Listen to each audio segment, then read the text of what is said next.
ما نريد هذه الآن، بعدين إن شاء الله تعالى. الله يجزاك الخير. إيه نعم. صالح عشان بس لسه الله يجزاك خير. حياكم الله جميعين الإخوة الزملاء هنا في المقر والذين يتابعوننا عن بعد. أسأل الله سبحانه وتعالى أن يجعل هذا اللقاء لقاء مباركا. وكما سمعتم وعلمتم بأننا سوف نلتقي بكم إن شاء الله تعالى في دروس متواصلة بإذن الله تبارك وتعالى حول سورة النور، تفسيرا وتدبرا وتمعنا وهداية وتزكية للنفس وأخذا من هذه السورة العظيمة التي سماها الله سبحانه وتعالى سورة النور. ونسأل الله جل وعلا أن يفيض علينا من أفضال هذه السورة نورا مبينا كما قال الله سبحانه وتعالى. حياكم الله أولا، وتقبل الله منا ومنكم صالح الأعمال، وعيدكم مبارك مثل ما يقولون بعد الزحمة يعني، بس طولنا. وكان آخر لقاء لنا متى يا إخوان؟ في سورة بلال، في سورة الزخرف. وقلنا إننا سوف نبدأ إن شاء الله تعالى بعد رمضان، وقد من الله علينا بأن التقينا. ترى يا إخوان التوفيق للعمل الصالح يعني لا بد له من نية طيبة، ويبدو أن الله وفقنا إلى نية حسنة فاجتمعنا. لأن الإنسان الذي يوفق في هذه الدنيا حقيقة هو الذي يوفق للعمل الصالح، لأن التوفيق للعمل الصالح هذا يحتاج إلى يعني بحد ذاته يحتاج إلى شكر، لأنه ليس كل إنسان يستطيع أن يعمل بنيته.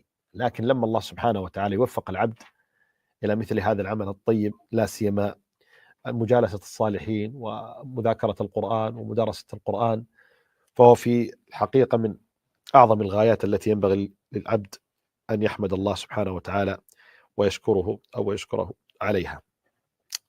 طيب، بعد أن تأكدنا من وضوح الصوت، بس دعوني فقط أطلب منكم أيها الأحبة مشاركة هذه الحلقة على حساباتكم أين في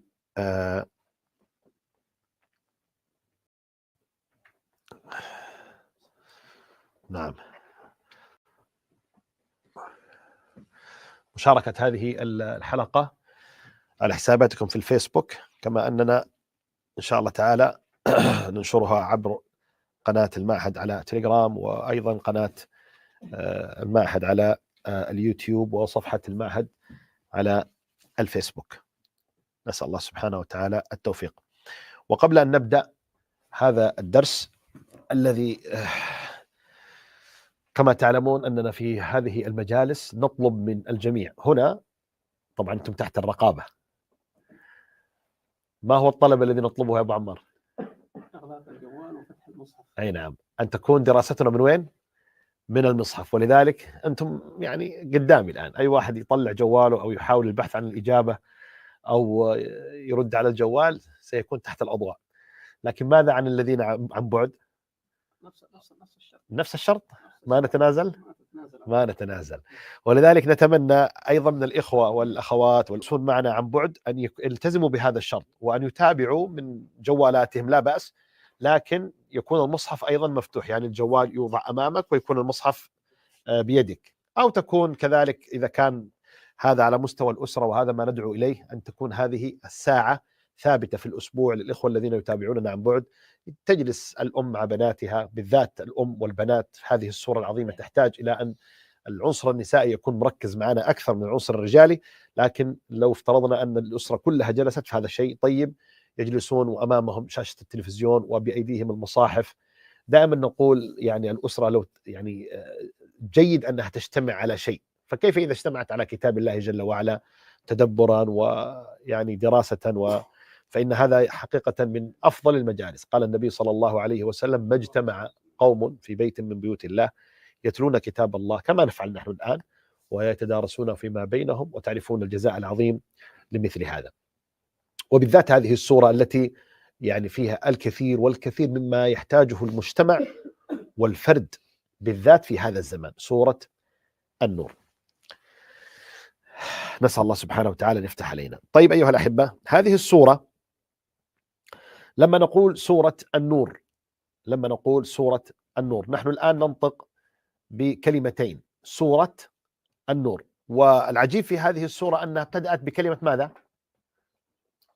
كلمة سورة، وسورة أتت منكرة يعني حتى ما أتت معرفة. العادة أن الجملة الاسمية تبدأ، عليكم السلام ورحمة الله وبركاته، أن الجملة الاسمية تبدأ بالمعرفة. هذه السورة بدأت نكرة، لأن كلمة سورة نكرة ولا معرفة يا إخواني؟ نكرة. وأهل النحو يقولون لا يجوز الابتداء بالنكرة، ما يجوز تبتدئ جملة اسمية بنكرة. قال ابن مالك: ولا يجوز الابتداء بالنكرة ما لم تفد كعند زيد النمرة. فهذه السورة لجلالة قدرها وعلو مكانتها عند الله سبحانه وتعالى ابتدأت بالنكرة، قال العلماء تفخيما وتعظيما لشأنها. وأما إعرابها والتفاصيل لماذا يعني ما هو إعرابها فسوف يأتي، لكن أنا أريد أن أشير إلى أن أمامنا كلمتان الآن. أمامنا ماذا؟ كلمتان، كلمة سورة وكلمة إيش؟ يا شباب، ها؟ النور. عندنا سورة هي اسمها سورة النور.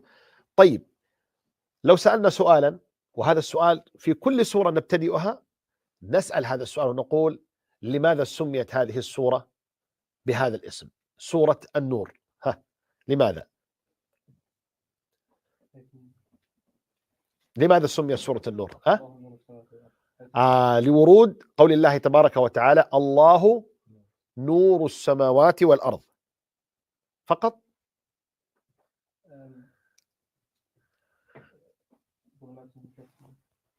أيوة، أحسنت. ومن لم يجعل الله له نورا أيضا، شوف مرة ثانية، فما له من نور. يا حفاظ القرآن أيضا، أيوة ممتاز. هنا أيضا إجابة، أيضا نور على نور. 3 آيات الآن كلها ورد فيها لفظة. نحن الآن نتتبع، نحن سبق أن تكلمنا أن السورة تسمى بشيء قد ورد فيها كثير، هذا وارد في القرآن. تسمى السورة سورة العنكبوت، ورد فيها إيش؟ وإن أوهن البيوت لبيت العنكبوت. سورة النمل قالت نملة يا أيها النمل، فسميت سورة النمل. سورة النور نعم ورد فيها قول الله تبارك وتعالى: الله نور السماوات والأرض، نور على نور، مثل نوره. هذه كم؟ 3. وأيضا ومن لم يجعل الله له نورا فما له من نور. كم مرة يعني؟ تكررت أكثر من حتى 4 مرات. طيب وعكسه بعكسه، النور ايش يقابله يا إخواني؟ الظلمات. أين وردت الظلمات يا إخواني؟ ظلمات فقط، هذه بس. أيضا افتحوا المصحف ترى يا إخوان، الآن المصاحف بأيديكم، أعطونا أي شيء فيه إشارة إلى الظلام.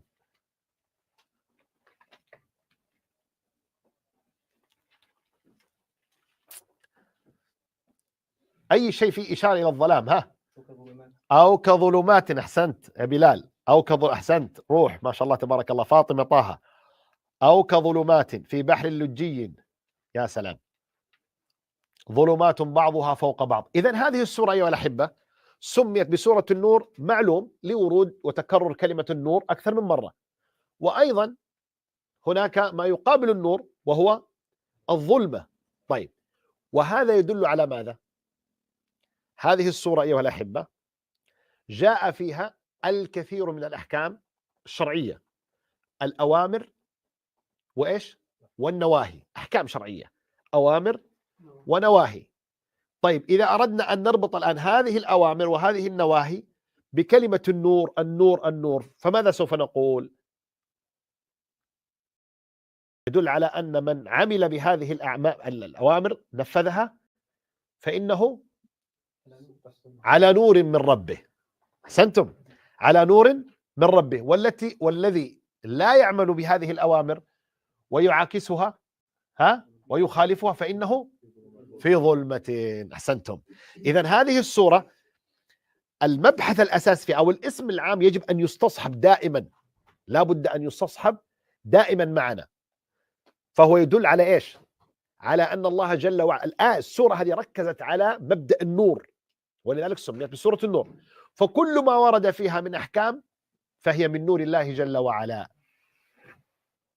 لأن هذه الأحكام والأوامر جاءت في القرآن، والقرآن صفة من صفات الله جل وعلا، والله هو نور السماوات والأرض. فإذا هذه الأعمال وهذه النواهي التي هذه الأوامر الشرعية هي من نور الله سبحانه وتعالى، ومن يخالفها فقد اقتبس من إيش؟ من الظلمات. نعوذ بالله سبحانه وتعالى من الظلمات. طيب، هذا أيها الأحبة يقودنا إلى معنى عظيم جدا، وهو الهدف والغرض من إنزال القرآن أول مرة. ما هو الهدف أيها الأحبة؟ يعني الآن نحن حينما ينزل علينا القرآن ما الهدف الذي يجعلنا نتدبر القرآن؟ طلبا لإيش؟ أيوة، ما هو الهداية؟ طلب الهداية. والهداية من إيش؟ من النور. الهداية من النور. أين توجد الهداية؟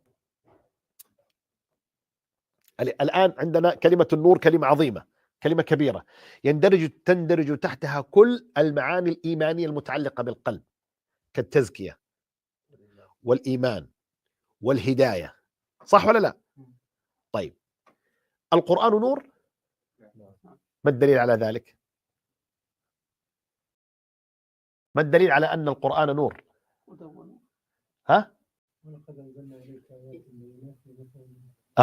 ما الدليل على أن القرآن هو نور؟ وهناك آية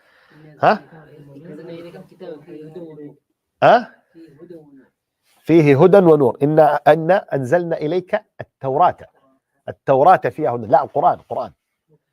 وأنزلنا إليكم نورا مبينا في سورة النساء، وأنزلنا إليكم نورا مبينا. طيب، هذا القرآن كله يا إخواني سماه الله جل وعلا نور. إذن هذا نحن ندرس القرآن وندرس سورة النور التي هي سورة من سور القرآن طلبا للهداية التي أين توجد يا إخواني؟ في القرآن. طيب، وماذا أيضا مما سمي نورا؟ أو من كان ميتا فأحييناه وجعلنا له نورا يمشي به في الناس. ما هذا النور يا إخواني؟ الإيمان. وجعلنا له نورا يمشي به، لأنه بدون الإيمان هو إيش يا إخواني؟ فاقد للنور، لأن النور يقابل الإيمان، والكفر يقابل إيش؟ الظلام. أحسنتم، الظلام. لأن الإنسان بدون نور هو المثال الذي ضربه الله جل وعلا في هذه السورة، والذين كفروا أعمالهم كسراب بقيعة. فهو مثل النور، مثل المؤمنين، ومثل الإيمان، ومثل الهداية، فهو يتمثل كل هذه الأمور. طيب، أيضا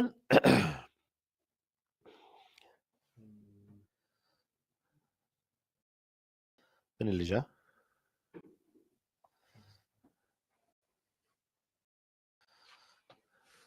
السلام وبركاته. طيب، هذه السورة أيها الأحبة وهي سورة النور، الله سبحانه وتعالى يعني كل سورة من هذه سور القرآن حتى نستظهرها ونفهم معانيها لا بد أن نتحدث عن غاياتها وأهدافها والمقاصد العليا الكبيرة التي وردت فيها وتكررت. فإذا سألت سؤالا، ما هو الموضوع المحوري الذي دارت حوله سورة النور؟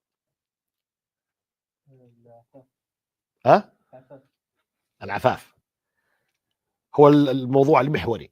ما رأيكم أيها الأحبة؟ تتفقون أم تختلفون معه؟ العفة. هنا أيضا عندي إجابات توافق بلال. العفة، حفظ الأعراض. أم محمد؟ حفظ اللسان. أحسنت. الإشاعة. أحسنت. ضبط العلاقات الأسرية.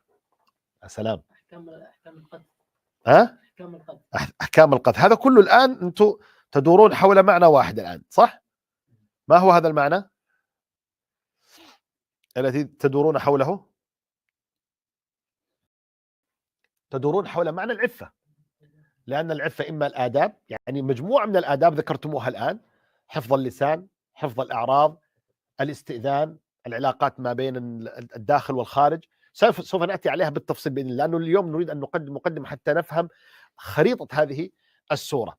طيب، إذا مجموعة كبيرة مفصلة تفصيلا دقيقا أيها الأحبة، يعني سبحان الله، ولو كان من عند غير الله لوجدوا فيه اختلافا كثيرا. في غاية الإبداع والإعجاز القرآني أن ترد هذه الآيات بهذه الصيغة العظيمة المتسلسلة والباهرة، والعلماء يعني تعجبوا جدا من سورة النور في دلالتها القوية على هذا المعنى الذي ذكرتموه، وهو معنى العفة. طيب، احنا الآن ذكرنا أحد المحاور الرئيسة والمتكررة، وهي الأكثر عددا. هي إيه؟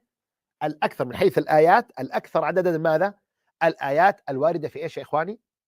في الدلالة على العفة.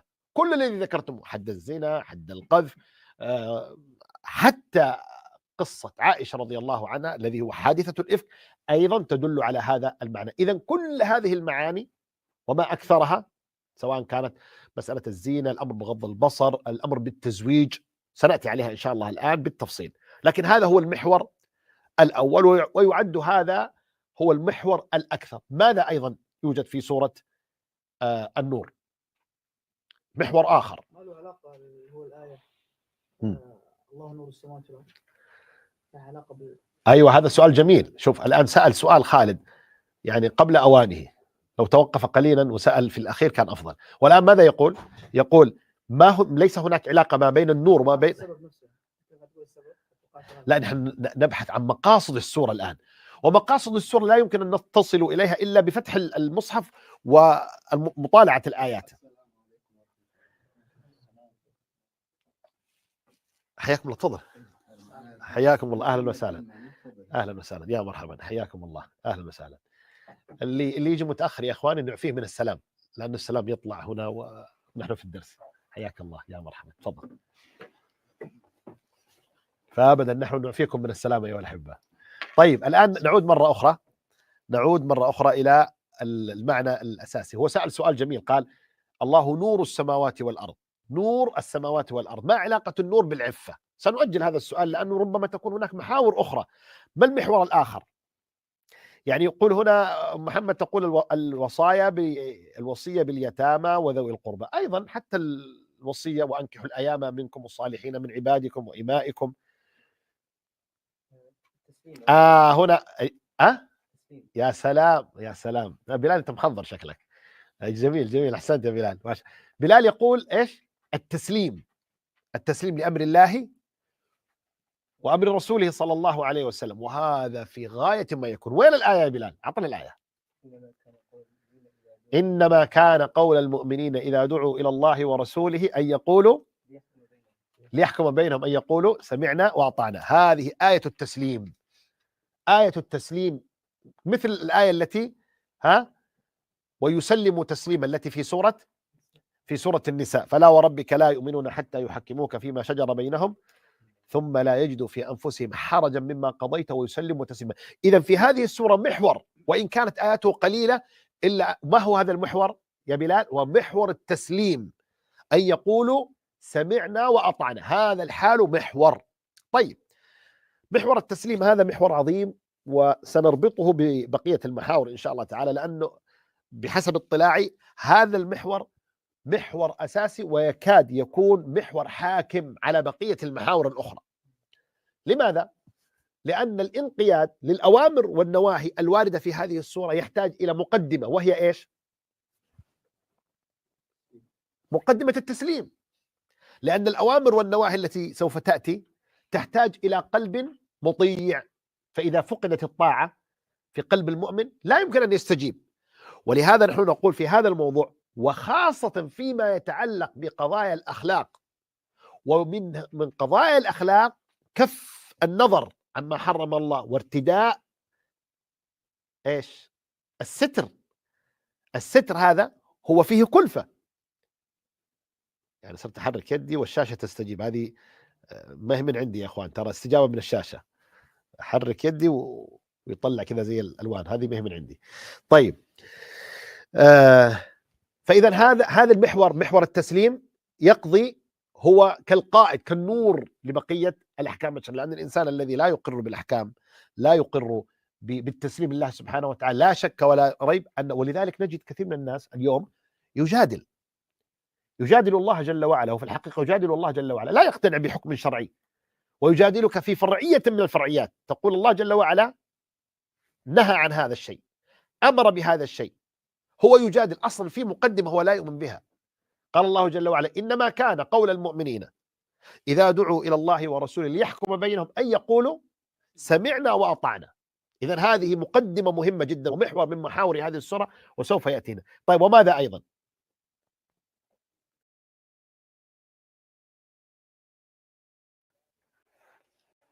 آداب الاستئذان مرت علينا، هي ضمن العفة، ضمن المحور الكبير. قلنا المحور الكبير الأكبر هو محور العفة. ماذا عن الرسول صلى الله عليه وسلم؟ هل هناك محور يخص الرسول؟ الآداب المرعية وتعظيم وتجليل النبي صلى الله عليه وسلم. وين يا لا تجعلوا دعاء الرسول بينكم كدعاء بعضكم بعضا. لا تنادوا الرسول صلى الله عليه وسلم مثل ما تنادي صديقك. يا عادل، ناديك عادل مثال. لا انت عادل. عادل انا اقول يا عادل يناظر المصحف. اذا لما تنادي صديقك تقول يا سعيد، يا عادل، يا عبد العليم، صح. لكن الرسول صلى الله عليه وسلم الصحابة نهوا أن ينادوه باسمه. فلما تخاطب الرسول لابد أن تناديه باسم النبي، يا رسول الله، يا نبي الله، هكذا. لا تجعلوا كدعاء بعضكم بعضا. وعلى التفسير الآخر لا تجعلوا دعاءه يعني طلبه منكم ونداءه إليكم افعلوا كدعاء بعضكم، يعني كطلب بعضكم من بعض. فإذا طلب منكم الرسول شيء فامتثلوا، ما هو مثل ما يطلب منك صديقك. على التفسيرين، واضح؟ إذا هذا محور أساسي من محاور هذه السورة، وهو المحور المتعلق بشخصية النبي صلى الله عليه وسلم. طيب أيضا هناك محور وإن كان تابعا لمحور العفة، إلا أنه يمكن أن يفرد لك أنه أخذ صفحة كاملة في سورة، هو تابع للعفة لكن أخذ صفحة كاملة وقضية مركزية في سورة النور. ما هي هذه؟ صفحة كاملة يا إخوان.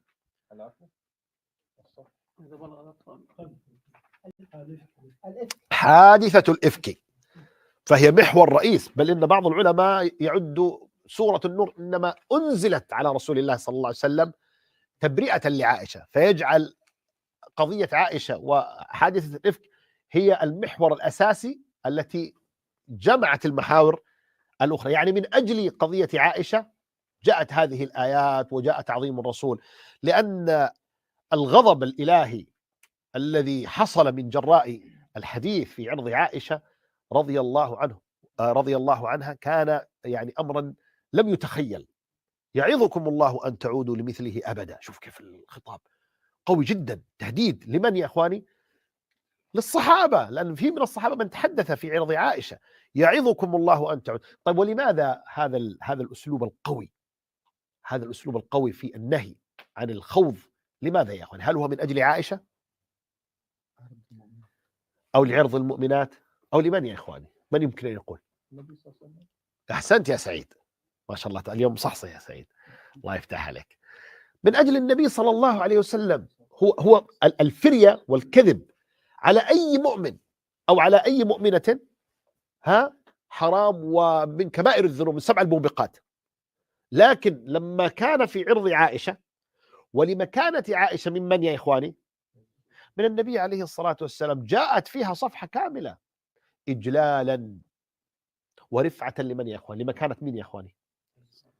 النبي عليه الصلاة والسلام، لأنه ليس أي فراش وليست أي زوجة. وإذا اتهم فراش النبي عليه الصلاة والسلام سقطت الشريعة، خلاص انتهت الشريعة، لأنه هو المبلغ، فسوف تتوارد الشكوك في الشريعة، لأن هذا هو المبلغ عن الله جل وعلا. ولذلك جاءت الآيات، يا إله إلا الله يا إخواني، جاءت الآيات من أولها إلى آخرها، والقصة عظيمة وسوف نأتي عليها بإذن الله تبارك وتعالى. جاءت شديدة اللهجة، قوية التعبير، صفحة كاملة تدور حول هذه القضية.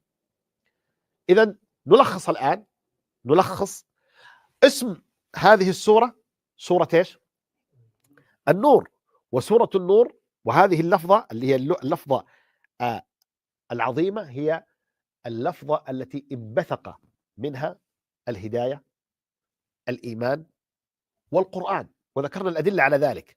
الله نور السماوات والأرض، آيتنا في هذا اليوم. ومن لم يجعل الله له نورا فما له من نور. تكررت، لذلك سميت هذه السورة بسورة النور. ثم إنه القرآن نور، وأنزلنا إليكم نورا مبينا. الإسلام يا إخواني هو نور. يريدون ليطفئوا نور الله. إيش هو نور الله هنا يا إخواني؟ هو الإسلام. والله جل وعلا سمى القرآن نورا، قال ولكن جعلناه إيش؟ ولكن جعلناه نورا.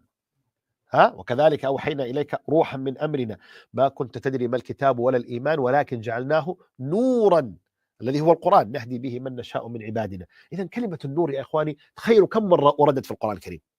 نور نور كم مرة؟ 45 مرة. كلمة نور 45 مرة، في معظمها تدور حول الهداية والإيمان والقرآن والنبي صلى الله عليه وسلم. طيب، إذا كان كذلك، هنا السؤال اللي سأله أخونا خالد سأل سؤال جميل جدا، وأنا كنت محضر الجواب، لكن جميل أنك سألت، لأنه إذا تطابق سؤال الطالب مع إجابة المعلم دل ذلك على أن الطالب يفكر بطريقة صحيحة، لأنه وجود الإجابة على سؤال فمعناه الفرضية التي سألت بها. هو يقول ما العلاقة ما بين أن يكون هناك محور للطاعة وتعظيم النبي، ومحور للآداب الشرعية، ومحور لعائشة رضي الله عنها، ثم يسمى هذا كله يسمى نورا؟ ما العلاقة؟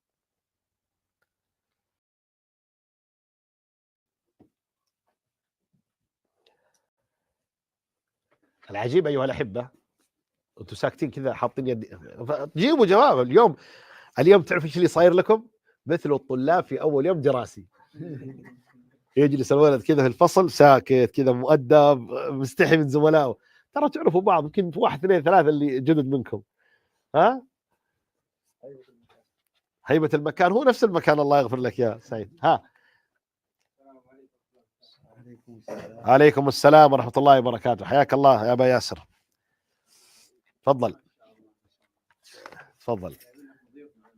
مرحبا بك انت وضيوفك. حط الكراسي طيب، السؤال اللي عندكم ايها الاحبه، خلوني اقرا لكم ماذا قال شيخنا رحمه الله تعالى. تفضل لا توقف، تفضل. شوفوا الان، بقرا لكم ماذا قال شيخنا، مع ان الشيخ رحمه الله عليه في تفسير السوره هذه لم يفسرها، الآيات الأولى والمقدمة لم تكن موجودة، وإنما فسرها يعني خارج الدرس.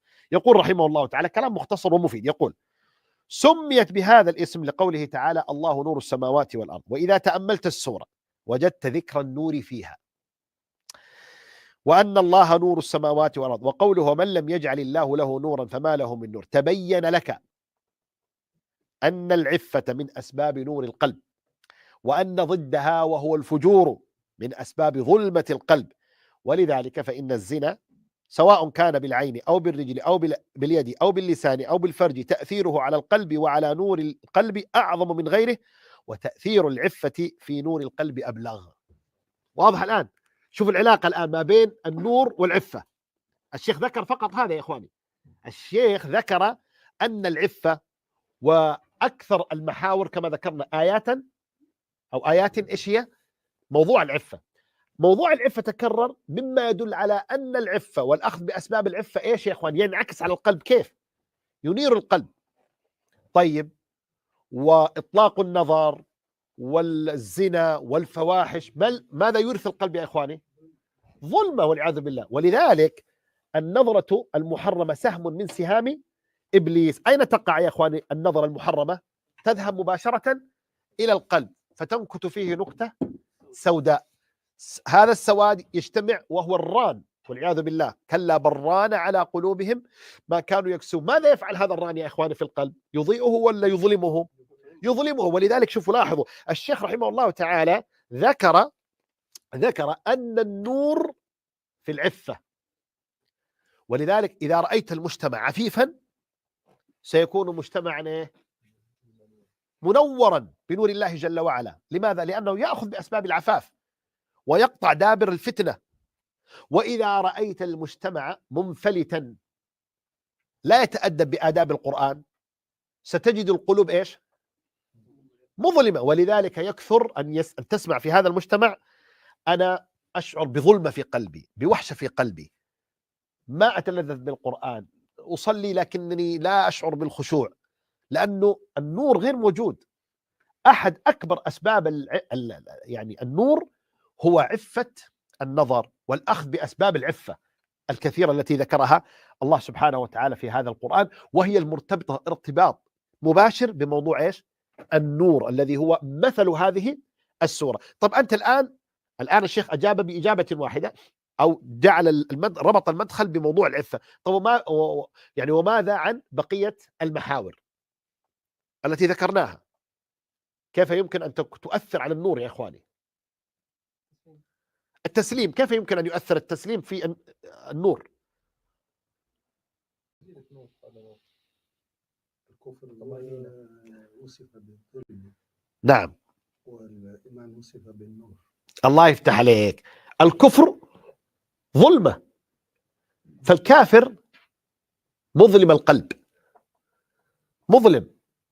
ووصفه القرآن، وصف الكافر بأنه في ظلمات والمؤمن في نور. طيب وماذا أيضا؟ الذي يسلم للنبي صلى الله عليه وسلم ويحترم النبي عليه الصلاة والسلام ويجل النبي صلى الله عليه وسلم ماذا يستفيد؟ نور. والذي لا يذعن للنبي صلى الله عليه وسلم ولا يقر له، ما الذي يحصل فيه يا إخواني؟ تأتيه هذه الظلمة.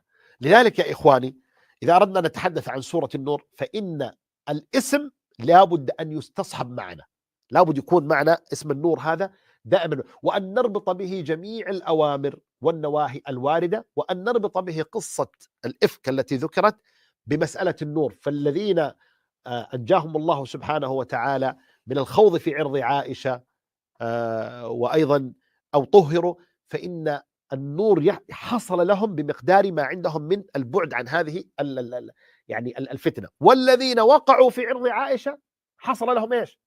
ظلمة، لأن الله جل وعلا أنزل قصة عائشة وسمى السورة التي أنزل فيها قصة عائشة إيش يا إخواني؟ سماها بسورة النور. طيب هناك أيضا محور ذكرته الآيات يتعلق بالتزكية.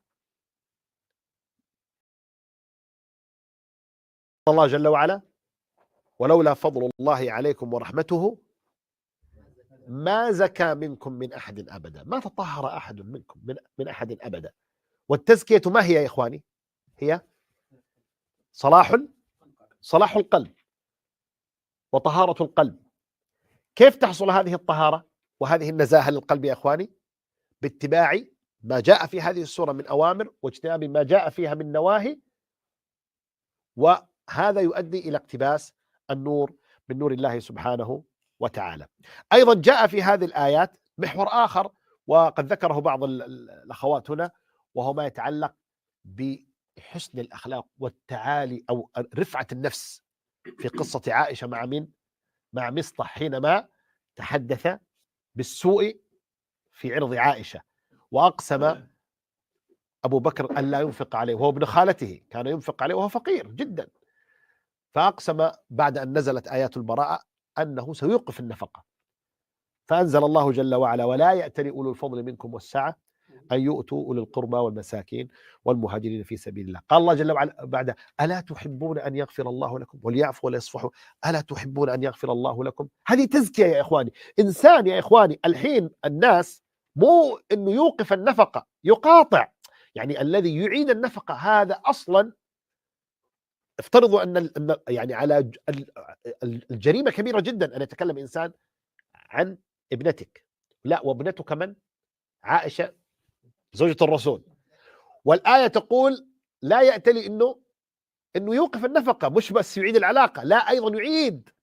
النفقة. أصلا النفقة يا إخواني إيش؟ صعب على الإنسان أصلا يتكلف حتى ينفق وينفق باستمرار. فتأتي الآية وتقول لكن من المأمور يا إخواني؟ المأمور أبو بكر.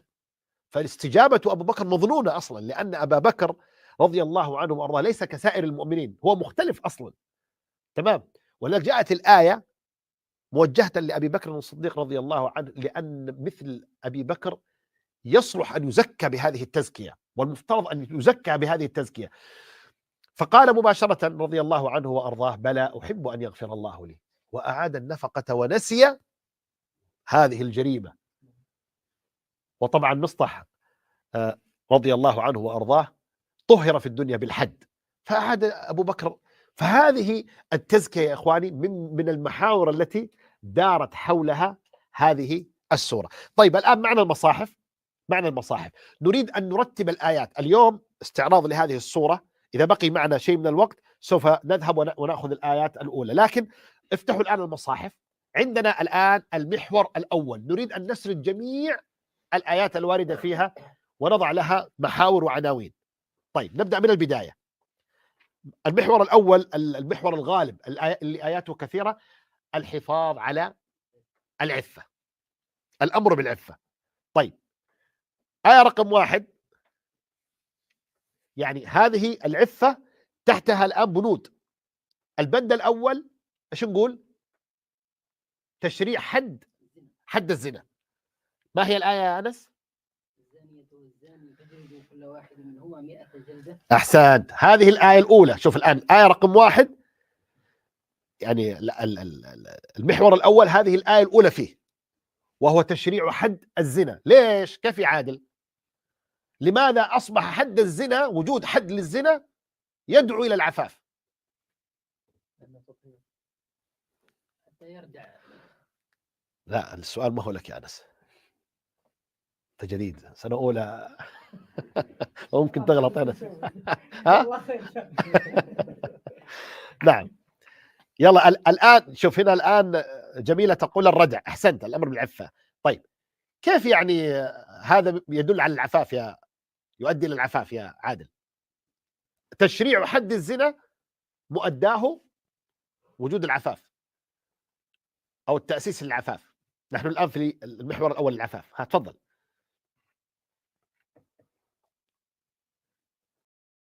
الحدود فيها أيوة انطق الكلمة. طيب بس أنا فاهم أنك فاهم، سهلة. تطهير، يعني تطهير هذا بعد أن يقع الحد. طيب أيوة الحد إيش هو؟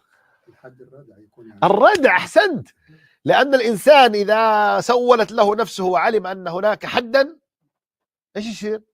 لأن في بعض الناس ما يخاف من عقوبة الآخرة، ولكن يخاف من عقوبة الدنيا. فإذا تشريع حد الزنا يؤدي إلى العفاف لأن فيه ردع. هذه رقم 1. أحسن. الآية الثانية أيضا مما يدل على العفاف. يلا يا عمار اشتغل. ما أعرف يعني تجيب لي يعني الآن السورة كلها قدامنا. بالمناسبة هي سورة مدنية و64 آية، فيها 64 آية. نمر عليها كذا عشان نتصور المحاور وثم ننطلق إن شاء الله تعالى في التفسير. أبغى شيء آخر أو محور آخر، عفوا إجراء آخر. دعونا نقول الآن عندنا هذا المحور العفة فيه إجراءات وفيه آيات. الأمر الأول تشريع حد الزنا. الثاني تشريع حد ايش؟ حد القذف. خلينا نشوف هنا يمكن في إجابات. حرم ذلك على المجتمع. حرم ذلك. هنا عندي هنا وين عقوبة قاذفي الزنا، يعني التعبير حد القذف. نور اليقين. أحسنتي، بارك الله. يوسف الجزائري ممتاز. القذف، حد القذف يا إخواني. وين؟ في أي آية؟ في أي آية شباب حد القذف؟ الآية والذين يرمون المحصنات. شوفوا، الذين يرمون المحصنات، اللي يقذف يقول لفلانة زانية وهي عفيفة وليس له دليل أو عنده دليل، هذه آية شرعت حد القذف. ولم يكن لهم شهداء، قال والذين يرمون المحصنات ثم لم يأتوا ب4 شهداء فاجلدوهم 80 جلدة. إذا الأول تشريع حد الزنا، والثاني تشريع حد إيش؟ القذف. الله يجزاكم الخير. إذا هذان حدان في شريعة الله سبحانه وتعالى من أجل إثبات العفة. طيب كيف العفة هنا؟ عفة إيش الآن؟ عفة اللسان، عشان ما تطلق لسانك تتكلم عن الناس، فلا بد أن يكون هناك رادع يا سعيد، مو على كيفك تتكلم عن الناس، هناك رادع. إذا ما كان عندك دليل فحد في ظهرك كما قال النبي صلى الله عليه وسلم. واضح؟ إذا حد إيش؟ حد تشريع حد القذف. طيب وبعده؟ تشريع حد رمي الأصوات. اللي بعده هنا ما شاء الله سبقك الآن. يليه حد الملاعنة. يا سلام، أحسن، الملاعنة. طب الملاعنة هذه إيش كيف جابها الآن؟ الآن يا إخواني حد القذف إذا قذف إنسان آخر أو قذفت إنسانة أخرى أو قذف ذكر أنثى أو العكس، لا بد أن يأتي ب4 شهداء، فإذ لم يأتوا بالشهداء فأولئك عند الله هم إيه؟ الكاذبون، فاجلدوهم 80 جلدة. صح؟ لا بد أن يجلد 80 جلدة. طيب ثم أتى بعد حد الملاعنة. ما هي الملاعنة؟ الملاعنة أن يتهم الرجل زوجته. طيب إذا اتهمها ولا يوجد عنده شهود، فالغالب أنه يكون صادقا، لكن ما عنده شهود، فهو إما أن يجلد 80 جلدة. واضح؟ انت قلت الغالب انه يكون صادق. الغالب انه يكون صادق لانه لا يطعن في اهله الا وهو صادق. طيب فالان هذا اصل متفرع من الحد الاول. الحد الاول هو القذف، لا يجوز ان تقذف، واذا قذفت فانك ستجلد 80 جلده. واضح؟ طيب ولذلك في سبب نزول هذه الايه ان احد الصحابه قيل عمر العجلاني وقيل هلال جاء يسأل، كان يشك في امرأته. طيب فقال يا رسول الله أرأيت لو أني رأيت رجلا مع امرأتي، إن سكت عن أمر عظيم، وإن يعني تحدثت فماذا ترى؟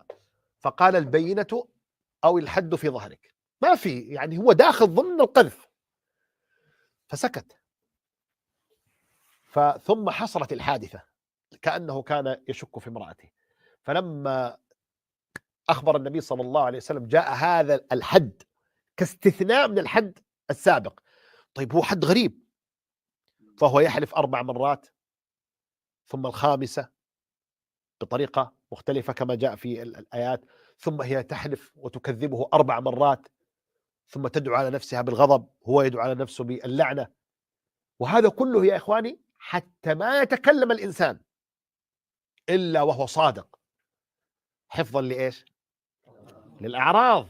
شوفوا الإجراءات يا إخواني، هذه إجراءات تفصيلية. كيف إجراءات تفصيلية يا عادل؟ لأن الله جل وعلا قال في هذه الآية في أول سورة، إيش قال في أول السورة؟ قال وأنزلنا فيها آيات بينات لعلكم، بينات يعني الموضوع إيش؟ واضح جدا. الآيات واضحة وتفصيلية ليست إجمالية. وكنا دائما نسأل واحد فيكم ونقول ما معنى قوله بينات؟ هل هي موصوف ولا صفة؟ في هذه الآية عاد الآية جت زي ما جاء الموصوف الصفة والموصوف، صح ولا لا؟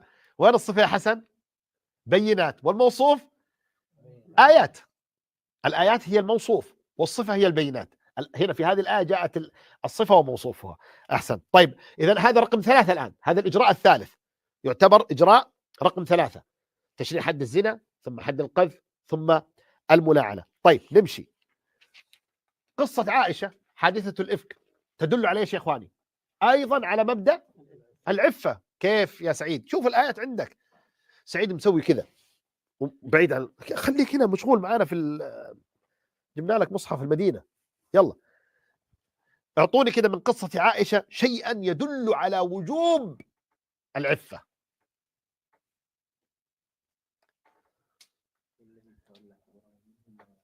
لا أريد من قصة عائشة تعطوني آية أو آيتين.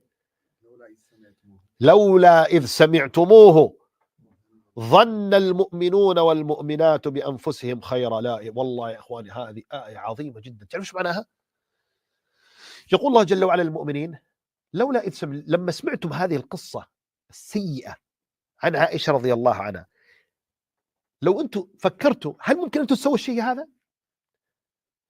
لما سمعت أنت ها أيها الصحابي أن امرأة الرسول صلى الله عليه وسلم تفعل هذا، ظن أول شيء بنفسك هل ممكن أنت تقوم بهذه العملية؟ أن يزنى بأهلك أو أن تقوم بالزنا بأم المؤمنين؟ ممكن هذا يتصور؟ أنت راح تظن في نفسك أنك مستحيل أسوي الشيء هذا. ظن المؤمنون والمؤمنات بأنفسهم خيرا وقالوا إيش؟ هذا إفك مبين. كيف؟ ولذلك يحكى أو جاء عن أبي أيوب الأنصاري أنه سأل زوجته قال أكنت فاعلته؟ أنت تسوي الشيء ذا؟ قالت لا. قال فوالله لا عائشة لزوجة النبي صلى الله عليه وسلم أبعد من ذلك. شوف طبق هذا المعنى. شوف يا إخواني، وهذا الكلام يا إخواني تخيلوا أنه يجري بين الصحابة الكرام رضي الله، يعني بعض الصحابة انزلق كما قال الله جل وعلا إذ تلقونه بألسنتكم، يعني قالوه بإيه وما فكروا. وهذه خطورة إيش؟ تناقل الشائع. أحيانا تأتينا في جوالاتنا بعض الشائعات، إيش نسوي؟ نسوي مشاركة. طيب فكر لحظة دقيقة، هذا اللي أنت قاعد تسوي له مشاركة صح ولا غلط؟ ما تفكر، أهم شيء إني أوصل. أول واحد أرسل في الجروب صح ولا لا؟ أبغى يعني أكون مشغل للناس. طيب الكلام اللي قاعد تنشره هذا هل هو صحيح؟ طيب إذا كان سيئا، خبرا سيئا وإشاعة سيئة، هل أنت ممكن يتوقع منك أنك تسوي الشيء هذا؟ لا، أنا ممكن مستحيل. طيب وماذا عن أخيك المسلم؟ أستبعد أنه يسوي شيء. طيب ليش تنقل الكلام هذا؟ فإذا في هذه السورة أيضا أو في هذه القصة أيها الأحبة كلام عظيم جدا، ولذلك ختمها الله جل وعلا بآية يعظكم الله أن تعودوا لمثله أبدا إن كنتم مؤمنين ويبين الله لكم الآيات والله عليم حكيم. ثم قال إن الذين يحبون أن تشيع الفاحشة في الذين آمنوا لهم عذاب أليم في الدنيا والآخرة والله يعلم وأنتم لا تعلمون. هذا فيه تأديب عظيم لمن؟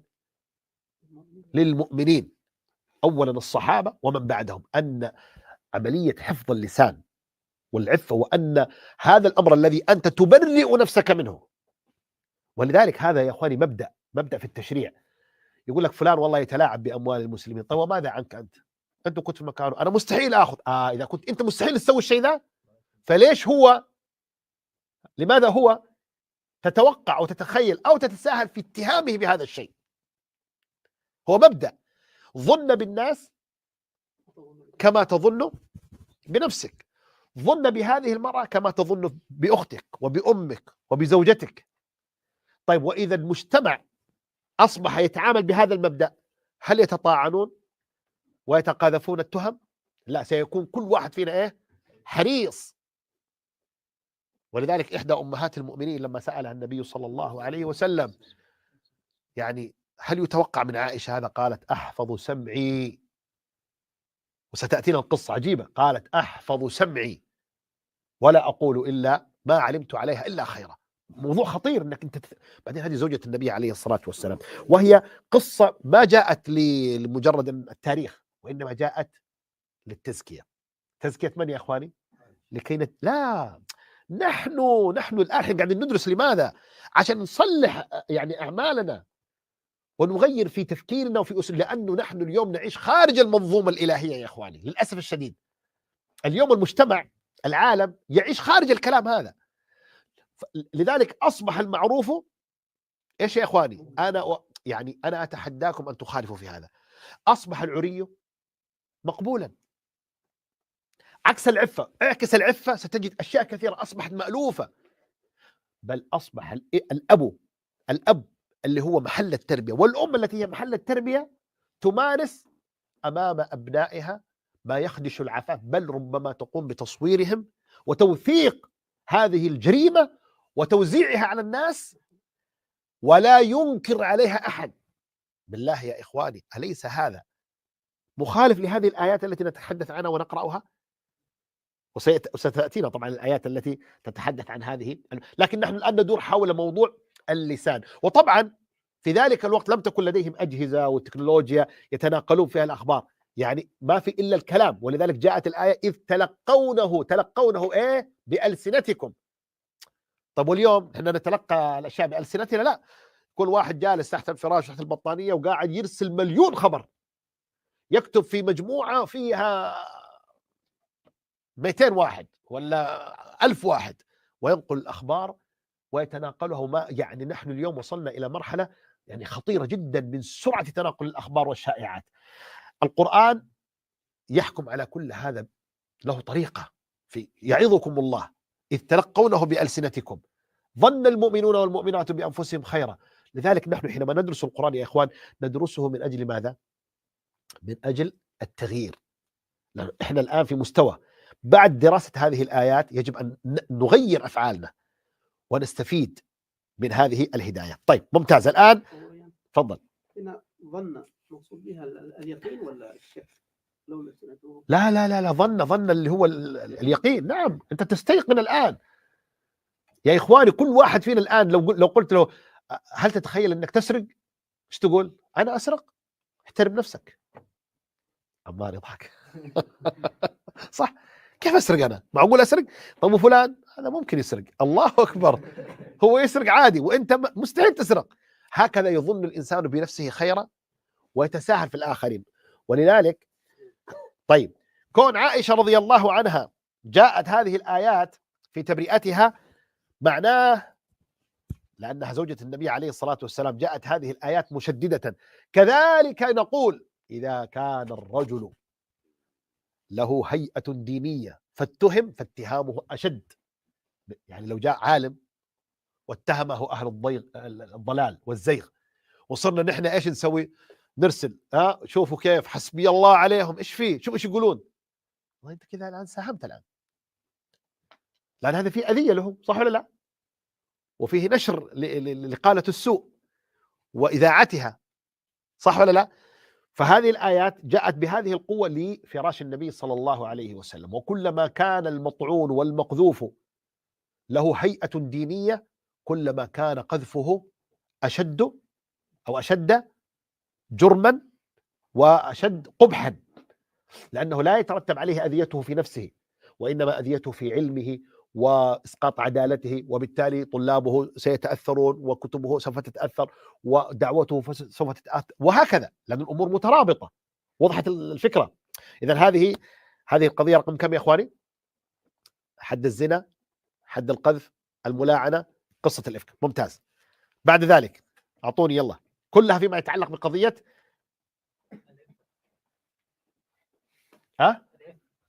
ايوه بس احنا في العفة الآن. أعطوني إجراء آخر. يبدو والله أعلم أنكم ما أنتم فاتحين المصاحف. أيوة، إن الذين يرمون المحصنات الغافلات المؤمنات لعنوا في الدنيا والآخرة ولهم عذاب عظيم. طيب كذلك ما رأيكم في الآية رقم 26؟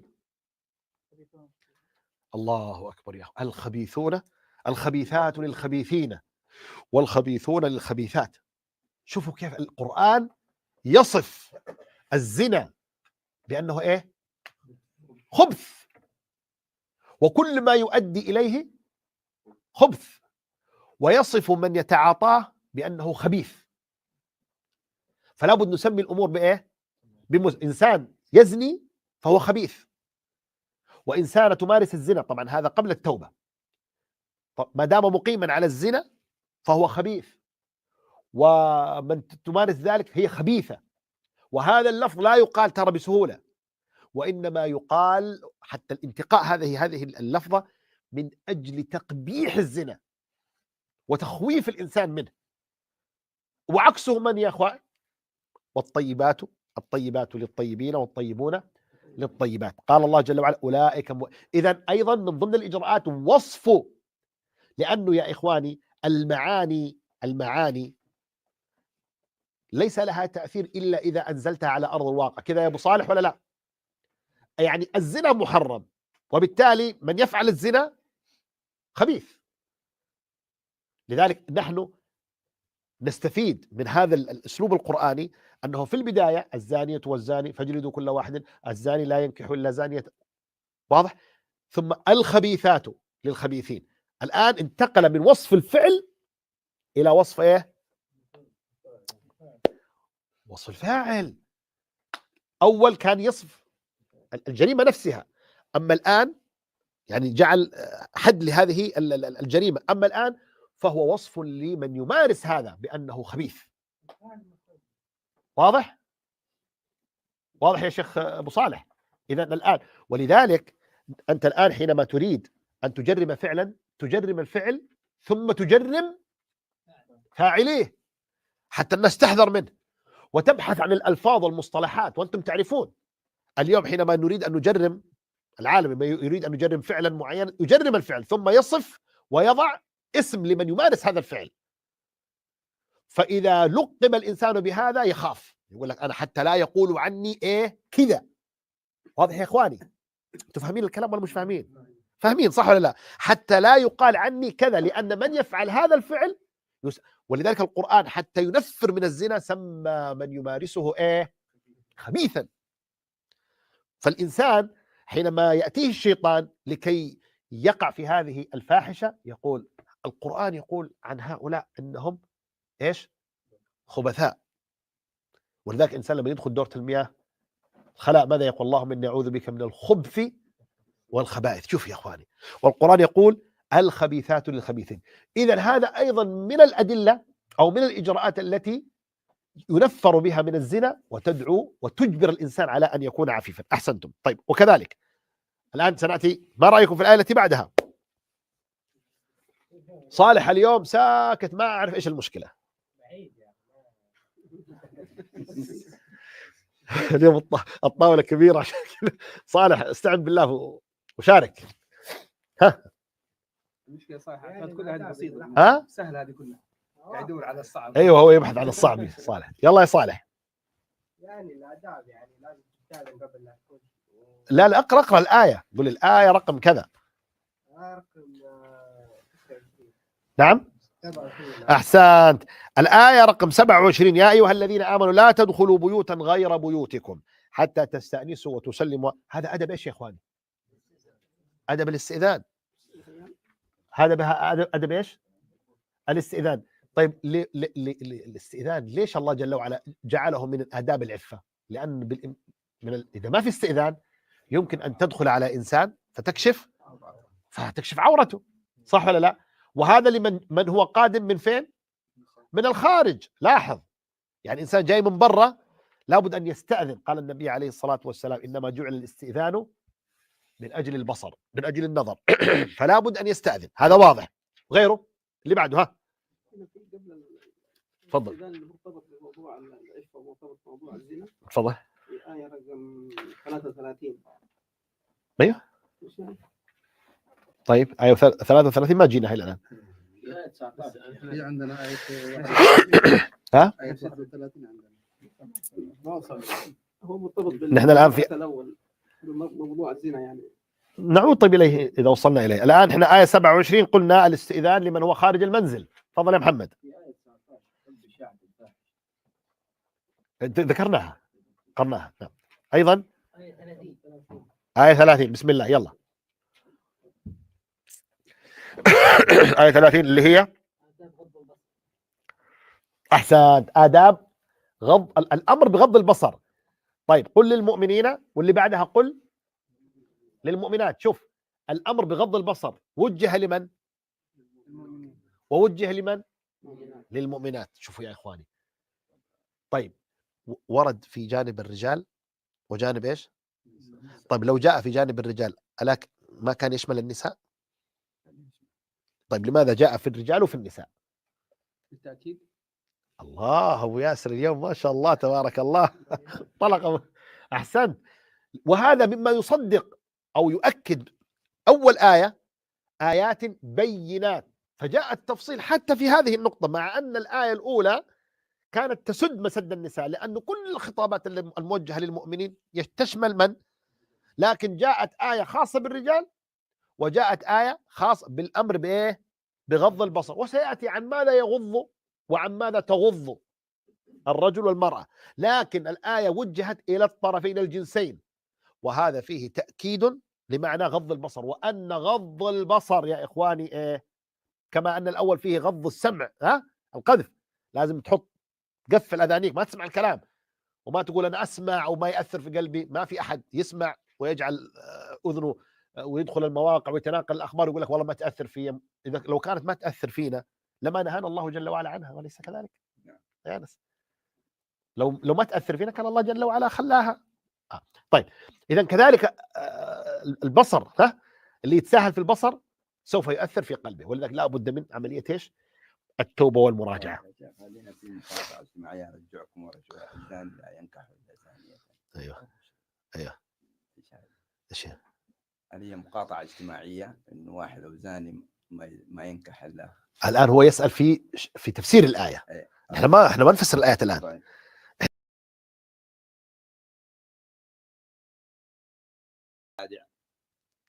ايوه طبعا هو الردع. هو سالنا اخونا عادل وقلنا لهم التشريع حد الزنا كيف يؤدي الى العفاف؟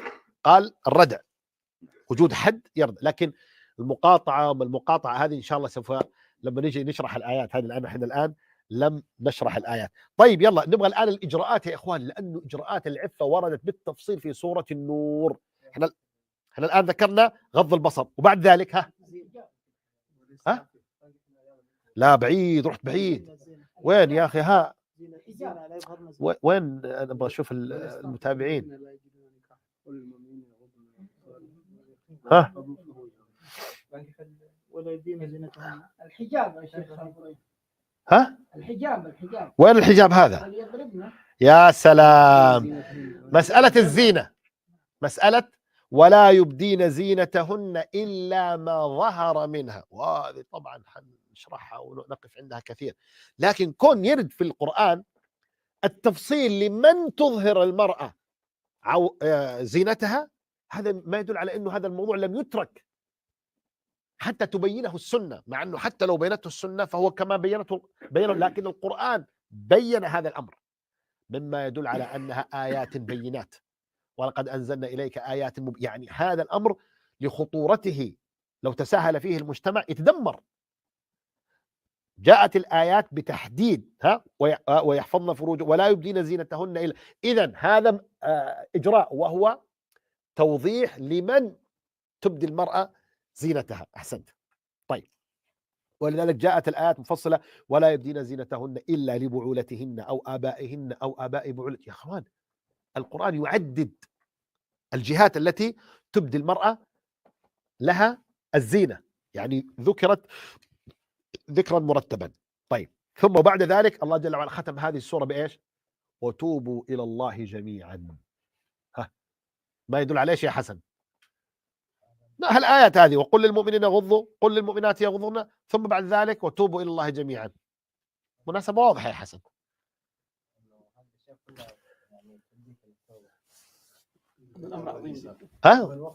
يعني إذا وقع الإنسان في مخالفة ولم يغض أو لم تغض، إيش نسوي؟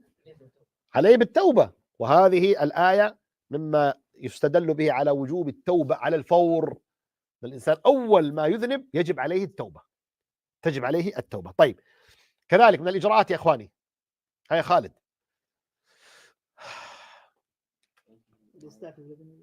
لسه نحن في الآية 31.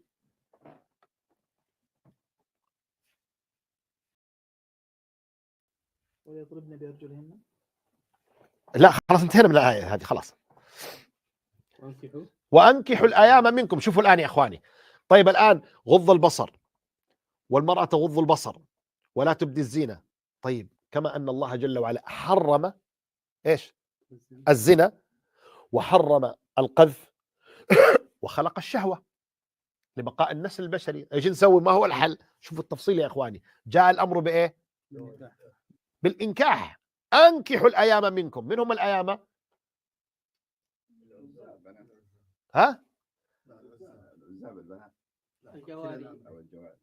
الأيام من هم الأيام؟ العزب والعزب، الأعزب والعزباء. طيب، اللي هم تحت أيدينا. طيب، وهنا السؤال، كم عازب عندنا هنا؟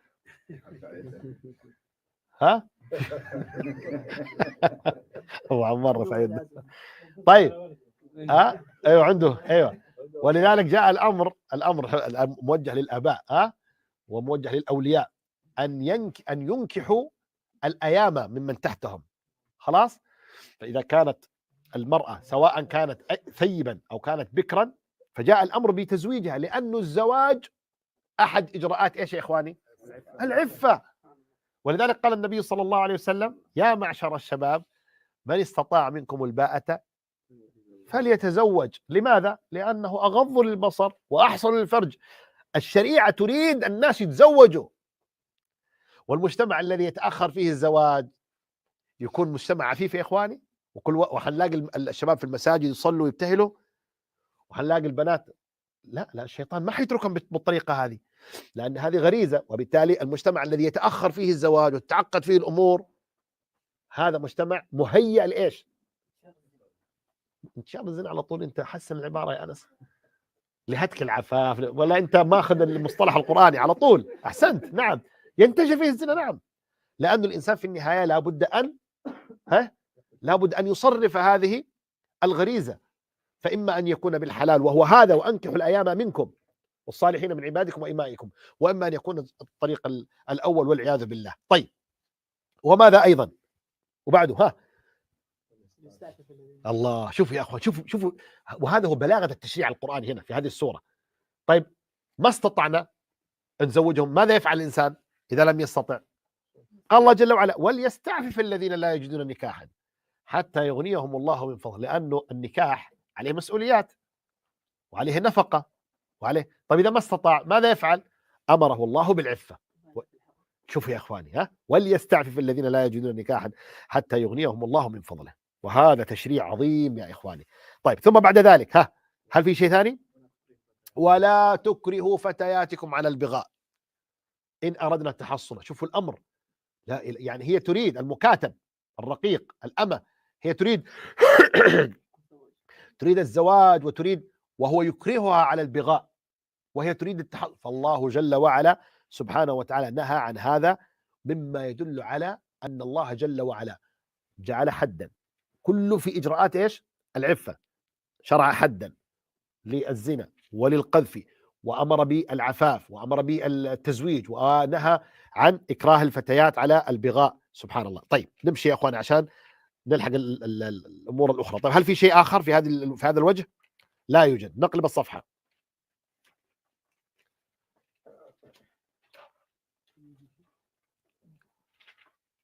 هل يوجد شيء الآن؟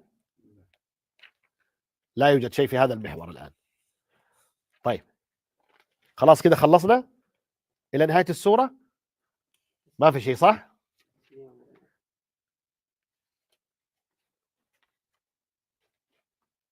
آية 58 اللي هي يا سلام عليك. يعني أنا كنت أتمنى أنكم تقولوا خلصت، بس أنقذكم أنس، جزاه الله خير. آية رقم كم؟ 58. يا أيها الذين آمنوا ليستأذنكم الذين ملكت أيمانكم. حسن، يا أيها الذين آمنوا لا تدخلوا بيوتا غير بيوتكم حتى تستأنسوا وتسلموا على أهلها.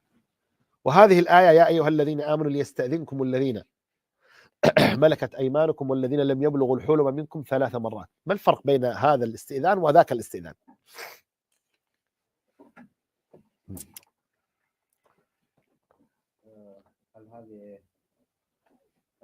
هل هذه من الخارج، يعني اللي جاي من الخارج، وهذه من الله، شوف موضوع الاستئذان، شوف كيف القرآن اهتم به. اللي من برا، أنا جاي أزورك مثلا، ما أجي أفتح الباب، واللي جوا طيب في البيت الأولاد، حتى الأولاد اللي في البيت اللي هم عيالنا ما يجوز يدخلوا في أي وقت. ليستأذنكم الذين ملكت أيمانكم والذين لم يبلغوا الحلم منكم 3 مرات. يعني حتى العيال اللي موجودين في البيت مو على كيفه يدخل عليك، يدخل على أمه، يدخل، لابد يستأذن. شوفوا العمق في مسألة التوجيهات، لأنه كشف العورات والتساهل في كشف العورات بالذات بعلم الأبوين ورضاهم والتساهل، هذا يؤدي إلى إيه؟ هي منظومة. قرآن يعني حدد هذا الموضوع وشدد فيه تشديدا، لأن إذا انفلت الأمر في المنزل سينفلت في العمل، سينفلت في الجامعة، سينفلت في المجتمع. وبالتالي إذا انفلت في هذه الأماكن سوف يتغير يا أبا ياسر شكل المنكر فيصبح معروفا، وشكل المعروف فيصبح إيه؟ منكرا. ولذلك في بعض بلاد الله اليوم من ترتدي الحجاب غريب، يعني ليش هذه متعبة حالها؟ طب إيش وصل الناس إلى هذه الدرجة؟ لماذا أصبح هذا؟ ما هو القرآن كذا، كان هكذا آباؤنا وأجدادنا. دعونا حتى من يعني لو أردنا أن نبعد قليلا، حتى الناس كانوا كذا، دون أن يعرفوا أن هذا هو القرآن. طيب ما الذي حصل؟ الذي حصل أن المبادئ يا إخواني، إذا الإنسان ابتعد عن القرآن ما الذي يحصل في المبادئ؟ تتغير، تتشكل وفق ما عقليات المجتمع. فإذا جرب ارتداء الستر والعفاف للمرأة، عقل المرأة إيش يصير؟ يتقبل خلع الحجاب. واضح؟ بل ويمكن أن يتزين هذا الأمر بأن يكون حضارة ومدنية، ويصعب على المرأة أن تخرج إلا وهي كاشفة. يصعب أن تبرز أو أن تلاقي الناس إلا بهذا الشكل، فيصبح هذا من الممنوعات الاجتماعية. من يعاقب عليه؟ يعاقب المجتمع دون يعني. وأخطر المنكرات أيها الأحبة ما عاقب عليه المجتمع. كيف يعاقب عليه المجتمع؟ يعاقب بالنظرة، بالكلام. يدخل بيننا واحد كذا، أو يدخل بينهن واحدة، تدخل واحدة كذا محتجبة، ينظروا لها نظرة ما يمنعوها، لكن ما يرتاحوا لها. هذا أشد. هذا إيش؟ هذه نظرة المجتمع، يعني تأديب، ممنوع اجتماعيا أنها تسوي كذا. وهذا من أخطر ما يكون يا أيها الأحبة، أخطر من وجود عقوبة، لأن المجتمع موجود في كل مكان. العقوبة لازم المحكمة ولازم قضاء لكن المجتمع لمن يحاسب. ولذلك إذا أرادت أي دولة أنها تعاقب شيء تقول المجتمع يعاقب، كلنا ضد هذا، فلا يستطيع أحد أن يعاقب، لأنه أنت حتروح من الناس فين؟ صح ولا لا يا أنس؟ حتروح من الناس فين؟ ولهذا حتى يوصلنا هذه الفكرة أحد المشايخ يقول يعني الردع الاجتماعي أقوى من الردع النظامي. قال لو أن ما حكم لبس مثلا في بلاد، لنفترض مثلا في مصر الناس ترتدي في الأعراس لبسا معينا الرجال، قال ما رأيك لو جاء إنسان في مصر وهو مصري وارتدى زيا باكستانيا، العمة ولبس زي الباكستان، وجاء حضر الزفاف، خلاص حلال ولا مو حلال؟ القانون يحرم هذا؟ القانون يدخلوا، تجي الشرطة وتمسكه؟ حرية صح؟ يقدر يسوي كذا يا أبا ياسر؟ من حياكله؟ بعيونهم صح؟ ولكن لا يستطيع أن ما يتجرأ رغم أنه حلال في الشريعة، فهو لباس غير محرم، لكنه اجتماعيا إيش؟ مرفوض، صح ولا لا؟ وذاك لا يستطيع أنه يخالف. كذلك إذا تغيرت المبادئ في المجتمع فأصبح ارتداء الحجاب مجرما عرفا، ماذا تفعل من تريد أن تحتجب؟ ما تستطيع، تقول كل الناس ضدي. طب كيف يعني دخلوك السجن؟ لا بس عيونهم تبغى تاكلني. البنت ما تستطيع، تقول ما استطيع ارتدي الحجاب، صح ولا لا؟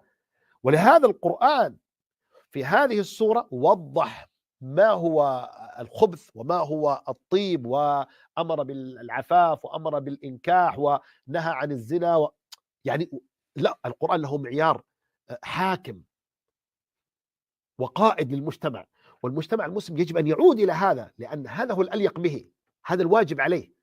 أما إذا تخلق بأخلاق غيره فإنه سيصل إلى الظلمات التي ظلمات بعضها فوق بعض. كيف يصح المجتمع المسلم إلا أن يعود إلى العفة؟ واضح يا إخواني الآن؟ واضح؟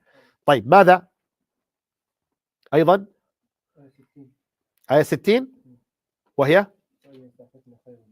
وأن يستعففنا أيضا مرة أخرى، عاد القواعد من النساء. طيب لو تتبعنا الآيات في هذا يعني المحور، هذا محور رئيس ويعني متجذر يا إخواني، الذي هو الأمر بالعفاف والنهي عن ضده، وهو وإذا بلغ الأطفال منكم الحلم فليستأذنوا كما استأذن. نعم وقت الاستئذان بالنسبة للأطفال. أي نعم، ما هو هذا اللي ذكرناه. نعم هذا هو الذي ذكرناه. طيب هذا هو المحور الرئيس الذي تدور حوله السورة لكثرة الآيات والأحاديث والتوجيهات النبوية فيها. نأخذ فقط الآن أيها الأحبة من ما أظن وصل أخونا عدنان تقرأ لنا جزء من الآيات. وينك يا عدنان؟ طيب تعال هنا يا عدنان، جيب الكرسي حقك ولا لما نسمع بس التلاوة من أول السورة، ونعلق تعليقا سريعا على أول آية، ثم بعد ذلك إن شاء الله تعالى نختم هذا اللقاء حتى ما نطيل، وعندنا لكم بعض نعم ما في السماعة عشان نسمع. السماعة أنت الآن قدامك، هذا خلي الناس اللي هنا تسمع بس. طيب تفضل شيخ. منين شيخ؟ تفضل من أول الصورة. تفضل.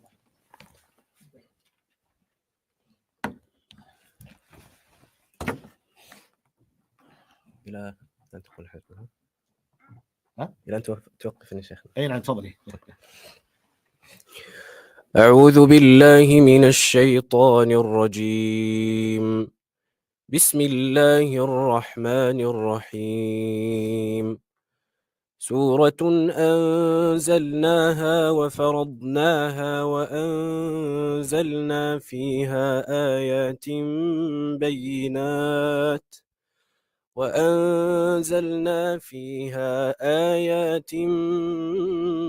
بينات لعلكم تذكرون.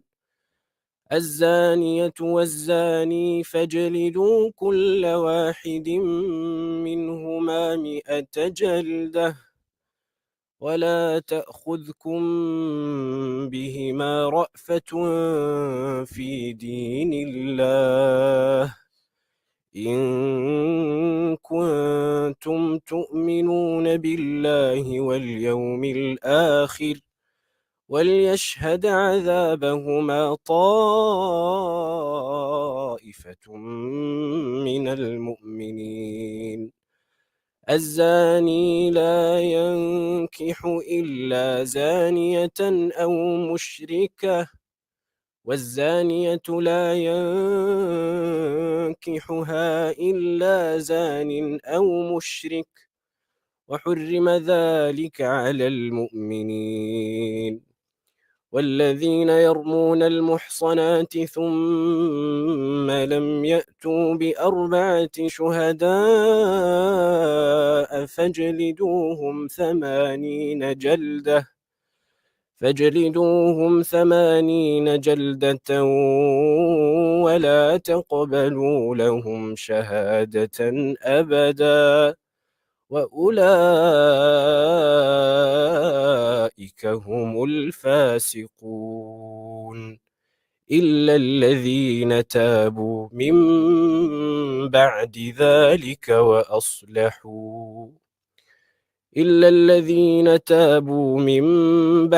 ذلك وأصلحوا فإن الله غفور رحيم. والذين يرمون أزواجهم ولم يكن لهم شهداء إلا أنفسهم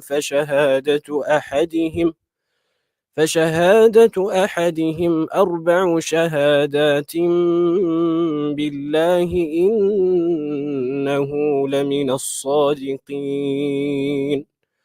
والخامسة اللعنة الله عليه إن كان من الكاذبين ويدرؤ عنها العذاب أن تشهد 4 شهادات بالله إنه لمن الكاذبين. والخامسة أن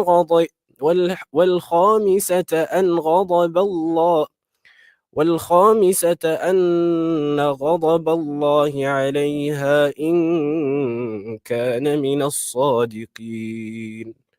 ولولا فضل الله عليكم ورحمته وأن الله تواب حكيم. الله يفتح عليك جزاك خير. تقرأت بورش؟ ها؟ تحاول أقرأ بحفظك. يبدو أنك ذهبت إلى صاحبك ورش.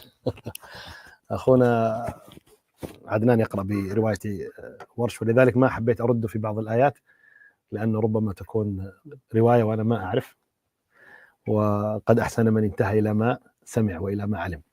طيب أنا أعتقد أنه ما يمكن نأخذ شيء من لضيق الوقت ولأن عندنا الصلاة اقترب وقتها، لكن أريد أن أقول ما يلي. أولا أدعو الجميع هنا من الحاضرين أن يلتحقوا بالدورة من خلال الموقع، لأننا سوف نحرر هذا الكلام ونكتبه، وأيضا سنضع عليه أسئلة، ثم سيكون هناك اختبار. أدعوكم إلى الالتحاق. أيضا أدعو الجميع من الإخوة والأخوات أن يقوموا بتلخيص درس هذا اليوم، ويقوموا بعمل خريطة لهذه الآيات، آيات اليوم الدرس الذي تحدثنا عنه، المحاور التي تحدثنا عنها، وبإمكانهم أن يبحثوا في الإنترنت. أنا كنت بحثت ووجدت كثير جدا ممن تكلم عن الخريطة التي مشت عليها، أو الخريطة تسهل معرفة مقاصد سورة النور وبالآيات، يمكن أن يكتبوا هذا. وبالمناسبة إذا دخلنا على الدرس الأول، هذا الذي تشاهدونه الآن من موقع المعهد العلامة ابن عثيمين، سوف نجد أن هناك في الدرس الأول سنجد مجموعة خاصة بالرجال في التليجرام، ومجموعة خاصة بالنساء في التليجرام لتداول الفوائد، سواء التي ذكرت في هذا الدرس أو الفوائد والهدايات التي تخرج من يعني تأمل الآيات. ويعني هذا باب واسع، فنتناقش حتى نستفيد الفائدة الكبرى. لذلك أيضا من ضمن الفوائد التي سيجنيها من يلتحق بهذا هذه المجموعات حفظ هذه السورة. يعني الآن نحن لم نبدأ في شرح هذه السورة، فالذي لم يحفظ إلى الآن سورة النور يدخل ويحفظ سورة النور. لما تدخل المجموعة سيكون جزء من الواجبات على الموجودين تسميع سورة النور، فسنعين معلمة. ولذلك أدعو الجميع أيها الأحبة إلى التطوع، أنهم يدخلوا، بالذات الحفاظ، يدخل ويحدد لإخوانه أو تحدد لأخواتها جزءا من وقتها حتى تسمع سورة النور، عشان نصير مستحضرين. الآن لما أتكلم نقول الأمر بالعفاف كم آية وردت، خلاص أنت الآن الخريطة تنزلها فتستشهد بها. ولذلك أنا أقول أيها الإخوة والأخوات، نحن الآن ندرس، هل فقط حتى نستفيد نحن؟ لا، أنت لازم تفتح حلقة في جدة لما تروح إن شاء الله تعالى مع زملائك في العمل، تقول يا أخوان تعالوا نتدارس يعني شيئا من كتاب الله، هذه الآية كذا، وهذا المحور الأول، وهذا افتح يا فلان وانت افتح يا فلان. تعلم. وش تعلمت؟ ولا بس تجمع معلومات وتقول والله علمت؟ لا، هذا مبدأ هذا ما عمل به الصحابة. ترى إذا تعلمت فعلم. طب أعلم مين؟ أروح في المسجد ما عندي تصريح، مين قال لك الكلام هذا؟ علم إن شاء الله واحد، إن شاء الله تعلم عيالك تجلس أنت وياهم. فتعلم لتعلم، لأن العلم يراد للعمل، ومن العمل أن تعلم يا إخواني. ها؟ ما دام تعلمت علم. فضع في بالك الآن الأمور التالية حتى نستفيد من هذه الجلسة. كل جمعة بنجلس مع بعض، سجل في الموقع، سجل في المجموعة، اقرأ في تفسير هذه السورة، تأمل وتدبر، ضع الفوائد، اعمل خارطة، حتى ما نجلس ويضيع علينا الوقت. بعد يعني أحيانا يعني يعجبنا التفسير وننبهر بكلام العلماء، ثم إذا خرجنا ننسى. لكن لما تشترك ثم يأتي الاختبار، طبعا بعد ما ننتهي من السورة هذه نسأل الله جل وعلا أن ينهيها يعني ونحن يعني على خير، تدخل الاختبار ثم هناك شهادة. أول الاختبار ولا العشاء أول؟ في نهاية السورة في عشاء ولا اختبار أول؟ طيب بالمناسبة نحن اليوم يعني ذكرت أنت العشاء، طب الآن بيزعلون علينا الإخوة اللي عن بعد، لكن نقول نحن هنا في المعهد سنعشي الموجودين وندعو للغائبين، ونطلب من كل ولي أمر جالس مع عياله إنه يعشيهم اليوم ويحتسب، يعشيهم لا يعشيهم في هو أكيد جالسين الآن، جالسين ومعهم المصاحف يعني فرحا. يعني احنا الآن سعداء بهذا اللقاء، وفي عندنا وجوه جديدة، ولذلك اليوم فقط إن شاء الله تعالى، فقط اليوم سوف نلتزم لكم إن شاء الله بعشاء يعني مما تجد به النفس بإذن الله تعالى في هذا اللقاء المبارك. نصلي ثم نعود ونتناول وجبة خفيفة، بس ما نبغى نزعج الإخوان الآن لأن هذول ما لهم علاقة في هذا الموضوع. نعيد أنت الله يهديك أبو ياسر. طيب نعود مرة أخرى لكم أيها الإخوة والأخوات الذين شاهدتمونا عن بعد. أسأل الله سبحانه وتعالى أن يكتب لكم الأجر والمثوبة والعطاء. وأقول لكم جميعا أيها الأحبة، الحقيقة أنني لم أكن أتخيل هذا الكم الهائل من التوجيهات. ولاحظوا أن الآية هذه الله جل وعلا، السورة هذه يقول الله جل وعلا في أول آية لعلكم تذكرون. فالمسائل الإيمانية وطهارة القلب حاضرة في هذه السورة. يعني ترى هي القضية لما يقول لك والله، شوف بعض الناس يغالط في مسألة الحجاب، يقول لك والله يا أخي أنت تتكلم عن الحجاب، ولكن في هذول المحجبات قلوبهم سيئة، تتحجب ولكن شوف أعمال أعمال خبيثة، ولذلك هذا الحجاب فيه إنه. ما تسمعون الناس يقولوا زي كذا؟ مفاهيمهم مغلوطة. شوف في هذه السورة التي أمر الله فيها بالستر والعفاف وبالحجاب، قال ولولا فضل الله عليكم ورحمته ما زكى، يعني هناك دعوة إلى التزكية لعلكم تذكرون لعلكم تتقون، كل أمر بإيه؟ بصلاح القلب، لأنه أصل الصلاح فين؟ في القلب، ولا بد أن تصدقه إيه؟ الجوارح. لكن ما يجي إنسان يقول أنا قلبي طاهر وأكتفي بذلك، تطلع متبرجة متعطرة والرجل ينظر إلى ما أباح الله وإذا لم يبيح الله ثم يعتمد. لا، لو كان القلب صالحا لصلحت إيش؟ لصلحت الجوارح. لذلك هنا يا إخواني إحنا نريد الآن أن نلم بهذه، وأنا يعني كما قلت لكم الكمية الهائلة من هذه التوجيهات الإيمانية والتوجيهات العملية، يعني في توجيه للقلب وتعظيم للرسول، وأيضا الطاعة التي تكلمنا عنها التي هي أساس حسن. لو أن إنسانا لا يؤمن بالله ولا يدين له بالطاعة هل يمكن يستجيب؟